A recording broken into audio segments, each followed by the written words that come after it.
Actually பார்க்க போனாக்கா நான் வந்து நாங்கள் ஒரு 4 மணிக்கு விட்ட வீட்டை 4 மணிக்கு விட்டேன். ஸோ அதுக்கப்புறமா வர வழியில் மழை வந்துச்சு. சரி சைடில் வண்டியை போட்டு நின்றுட்டேன். அதுக்கப்புறம் திருப்பி வண்டி எடுக்கலான்னு போனேன்.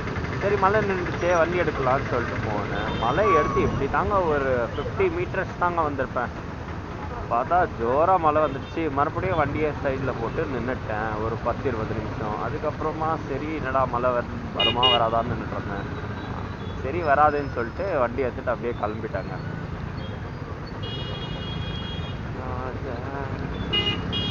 இவ்வளோ டிராஃபிக்கு, அதுவும் ஈவினிங் டைமில் வந்து எப்போவுமே இந்த மாதிரி பெங்களூரில் டிராஃபிக் இருந்தே இருக்கும். ஸோ இன்றைக்கி